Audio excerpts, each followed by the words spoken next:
Hi అండి, welcome back to our channel Vasudha vox. నేను మీ వసుధ. ఈరోజు మన ఛానల్లో అయితే పిల్లల కోసం బెస్ట్ స్నాక్ స్వీట్ అని చెప్పొచ్చండి. పిల్లలు ఏదైనా స్వీట్ కావాలి అని అడిగేటప్పుడు అచ్చం మనకి బేకరీ స్టైల్లో ఉండాలి అలా అని బయట కొనకూడదు. ఎంతో ఈజీగా, చాలా టేస్టీగా, జ్యూసీగా, క్రిస్పీగా ఉండే ఈ స్వీట్ అయితే ఈరోజు చూపిస్తానండి. మీరు కూడా ట్రై చేయండి, మీకు కూడా చాలా బాగా నచ్చుతుంది అండ్ పిల్లలు కూడా చాలా ఇష్టంగా తింటారు.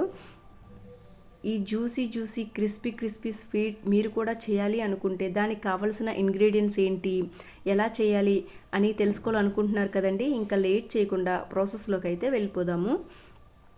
ఇగోండి, ఈ స్వీట్ ప్రిపేర్ చేయడానికి కావాల్సిన మెయిన్ ఇంగ్రీడియంట్ ఎర్ర గోధుమ రవ్వ అండి. దీన్ని బౌన్సీ రవ్వ అని కూడా అంటారు. మా సైడ్ దీన్ని ఎర్ర గోధుమ రవ్వ అంటారండి. ఈ పెద్ద నూకండి తీసుకొని ఇందులో ఒక 4 ఇలాచీలు వేసి గాఢగా మిక్సీ పట్టుకోవాలండి. ఇలాచీ పౌడర్ ఉంటే ఇలాచీలు వేయాల్సిన అవసరం లేదండి.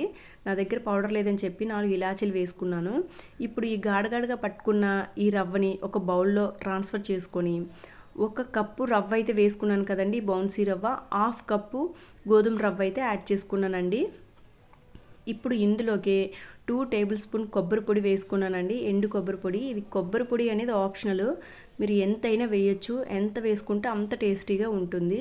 ఇలా బాగా మిక్స్ చేసుకొని ఇప్పుడు చిటికెడు సాల్ట్ యాడ్ చేసుకున్న తర్వాత ప్రక్కన పెట్టి స్టవ్ పైన ప్యాన్ పెట్టి ప్యాన్లో ఇప్పుడు నేను ఏ కప్ అయితే మెజర్ చూపించానో దానికి ఒక 3/4 వంతు కంటే తక్కువ అండి, అంటే 1/3 పార్ట్ అండి షుగర్ వేసుకోవాలి. 1 కప్పు మిల్క్ వేసుకున్నాను. 1/2 కప్పు వాటర్ యాడ్ చేసుకోవాలండి ఆ మిల్క్లో. ఇప్పుడు దీన్ని మనం వేసుకున్న షుగర్ అంతా కరిగేంత వరకు మరిగించుకోవాలండి. ఇలా మరుగుతున్న టైంలో ఒక 2 టేబుల్ స్పూన్ నెయ్యి అయితే యాడ్ చేసుకోవాలి. ఇంకా నెయ్యి లేదు అనేవాళ్ళు ఆయిల్ కూడా యాడ్ చేసుకోవచ్చండి. రిఫైన్డ్ ఆయిల్ వేసుకోండి, పల్లీల నూనె అట్లా వేస్తే కనుక స్మెల్ వచ్చేస్తుంది. ఆయిల్ కంటే నెయ్యి వేసుకుంటే బెస్ట్ అండి, ఎందుకంటే పిల్లలకి తినిపిస్తాం కాబట్టి. నేనైతే 2 టేబుల్ స్పూన్ నెయ్యి యాడ్ చేసుకున్నానండి. ఇలా యాడ్ చేసుకుని ఒకసారి బాగా మిక్స్ చేసుకున్న తర్వాత ఇప్పుడు పంచదార కరిగింది కదండి, స్టవ్ ఆఫ్ చేసేసి ఇప్పుడు దీన్ని వేడిగా ఉంటున్నప్పుడే మనం ఆల్రెడీ నూక అన్నీ మిక్స్ చేసుకున్నాం కదండి, ఆ బౌల్లో ఈ పాలని ఇందులో వేసి ఇలా మిక్స్ చేస్తూ ఉండాలండి. అన్నీ ఒకేసారి వేసేసికండి, ఎందుకంటే పల్చగా అయిపోతుంది. కరెక్ట్గా మెజర్మెంట్ తీసుకుంటే సరిపోతుందండి. ఒకవేళ కొంచెం ఎక్కువ తక్కువ అయినా సరే ఇప్పుడు తెలిసిపోతుంది మనకి. ఈ టైంలో కొంచెం గట్టిగా అనిపించిందంటే కనుక హీట్ పాలు వేసుకోవచ్చండి, బట్ మెజర్మెంట్ అయితే కరెక్ట్గా సరిపోయింది చూడండి. ఇలా కలుపుతుంటుంటే నూక అనేది పాలని అబ్జర్వ్ చేసుకుంటూ గట్టిపడిపోతూ ఉంటుందండి. ఇగోండి కన్సిస్టెన్సీ అయితే ఇదిగోండి, ఇలా ఇంత లూజ్గా ఉండాలండి. చిటికెడు సాల్ట్ ఈ టైంలో అయినా యాడ్ చేసుకోవచ్చండి, మర్చిపోవద్దు. ఇప్పుడు దీన్ని ప్రక్కన పెట్టి మనం దోశలు వేసుకునే ప్యాన్ ఉంటుంది కదండి, ఇది అందరి ఇంట్లో ఉంటుంది కదండి. ఇప్పుడు ఈ ప్యాన్ పైన ఆయిల్ అయినా గీ అయినా సరే అండి, అది మీ ఆప్షనల్. నేనైతే గీ అప్లై చేసుకుంటున్నానండి. మొత్తం ప్యాన్ అంతా ఇట్లా అప్లై చేసుకోవాలి. ఆయిల్ ఉంటే ఆయిల్ అయినా సరే ఇలా అప్లై చేసుకోవాలండి. ఇలా అప్లై చేసుకున్న తర్వాత మనం ఆల్రెడీ కలిపి పెట్టుకున్నాం కదండి ప్రక్కన బ్యాటీలు. ఇగోండి దీన్ని ఇప్పుడు మనం కుడుం వేస్తాం కదండి, ఇడ్లీ రుబ్బుతో కుడుం ఊతప్పం వేస్తాం కదా, అట్లా ఇలా మొత్తం ఇలా స్ప్రెడ్ చేసుకోవాలండి ఈ బ్యాటీలు అంతాను. ఇగోండి ప్యాన్ అంతా ఇట్లా స్ప్రెడ్ చేసుకోవాలి. కొంచెం థిక్గానే స్ప్రెడ్ చేయండి, ఎందుకంటే పీసెస్ థిక్గా ఉంటే చాలా బాగుంటుంది తినడానికి. లేదు అంటే పెడుసులా అయిపోతుందండి పల్చగా ఉన్నాయంటే. ఇగోండి ఈ మాత్రం తిక్కుంటే సరిపోతుంది. ఇప్పుడు స్టవ్ ఆన్ చేసి స్టవ్ పైన ఇది పెట్టుకొని ప్యాన్ పెట్టి దోశల ప్యాను 2 మినిట్స్ హై ఫ్లేమ్లో ఉంచి తర్వాత సిమ్లో పెట్టేసి మూత పెట్టాలండి. 2 మినిట్స్ తర్వాత మీడియం ఫ్లేమ్లోకి పెట్టేసుకోవాలి. ఆ నూకంతా పాల్లో నాని బాగా ఉడుకుతుందండి. ఇప్పుడు ఒక 5 మినిట్స్ తర్వాత మూత చూస్తే చూడండి, చుట్టూ మొత్తం కాలినట్టు కనిపిస్తుంది మనకి. ఇప్పుడు దీన్ని ఒక ప్లేట్ పైన పెట్టి ఇలా రివర్స్ చేసుకోవాలండి. ఇప్పుడు ఆ రివర్స్ చేసి ఇంకా నెక్స్ట్ సైడ్ ఏమో వేయించాలండి. ఒక సైడ్ రోస్ట్ అయింది కదా, సెకండ్ పార్ట్ ఇప్పుడు రోస్ట్ చేస్తున్నానండి. ఇప్పుడు కూడా ఇది మూత పెట్టుకొని 2 మినిట్స్ రోస్ట్ అవ్వనివ్వాలండి. ఫ్లేమ్ అయితే మీడియం ఫ్లేమ్లో పెట్టాలి. ఇగోండి ఇప్పుడు 2 సైడ్ రోస్ట్ అయిందో లేదో ఇలా చెక్ చేసుకోవాలి జస్ట్ లేపి. అది కూడా రోస్ట్ అయిపోయిందండి. ఇప్పుడు దీన్ని ప్రక్కన పెట్టి ఇదే స్టవ్ పైన వేరే బౌల్ పెట్టి అందులో మీ ఇష్టం అండి, షుగర్ అయినా పర్వాలేదు, జాగీరి అయినా పర్వాలేదండి.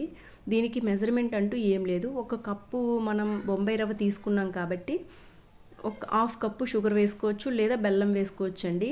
ఇలా సిరప్ అయితే ప్రిపేర్ చేసుకోవాలండి. అదే దాన్నే పాకం అంటారండి మా సైడు. ఎంత టేస్టీగా ఉంటుందంటే అసలు మన ఆంధ్ర తెలంగాణ అన్న పిండి వంటలకి పెట్టిందే పేరండి. అంత టేస్టీగా ఇంకెక్కడా కుదరవేమో. అన్ని పిండి వంటలకి ఫేమస్ మనమైతే. ఇంకా సంక్రాంతి కూడా వస్తుంది కదండి, పిండి వంటలు అన్నీ స్టార్ట్ చేసేసే ఉంటారు.